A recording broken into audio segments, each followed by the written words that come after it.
İran prezidenti Məsud Pezeşkiyan xalqa son müraciətində ilk günlərdə haqlı tələblər irəli sürən etirazçı dükan sahibləri ilə hazırki etirazçıları fərqləndirib. Yeni Sabah məlumat verir ki, bunu Atlas Araşdırmalar Mərkəzinin direktoru politoloq Elxan Şahinoğlu vurğulayıb. Prezident bazarların bağlanmasına və sahibkarların etirazlarına toxunaraq hökumətin bu məsələyə həssaslıqla yanaşdığını bildirib. Bazarları bağladılar, etiraz etdilər. Mən şəxsən daxili işlər, sənaye və ticarət nazirlərinə tapşırıq verdim ki, onlarla görüşsünlər. Daha sonra bu binada həmin sahibkarlarla özüm görüşdüm, qayğılarını dinlədik, razılaşmalar əldə etdik. Hökumət iclasında da onların narahatlıqları müzakirə edildi.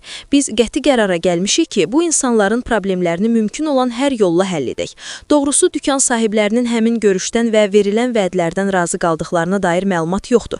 Bir də ki, bugün vəd verib sabah həmin vəd yerinə yetirilməyəcəksə, real sürətlə dəyərdən düşməkdə davam edəcəksə, dükan sahibləri və başqa sahibkarları yenə etiraz edəcəklər. Çünki vəd verməklə deyil, İran indiki siyasətlə sanksiyalardan qurtula bilməyəcək. Bu isə o deməkdir ki, ölkə iqtisadiyyatının dərin problemləri həll olunmayacaq, politoloq əlavə edib.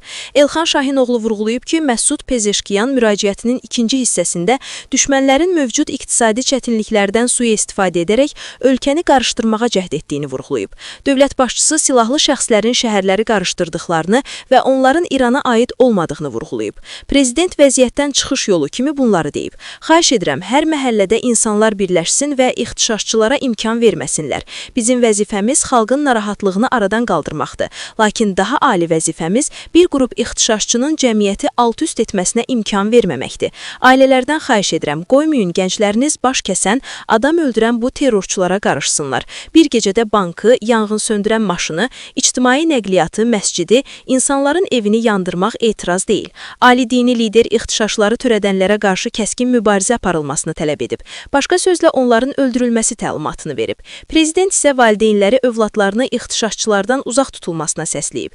Nə ali dini lider, nə də prezident bu çağırışlarla dərinləşən münaqişəni həll edəcəklər. Prezident ailələrdən xahiş edib ki, övladlarına nəzarət etsinlər. Bu, prezident səviyyəsində həm də onun etirafıdır ki, ölkə gəncləri etirazlarda fəal rol oynayırlar. Bəs prezident morqlarda övladlarını axtaran valideynləri necə sakitləşdirəcək? Görəsən prezident internetin kəsilməsi ilə öldürülənlərin sayının artması barədə nə düşünür?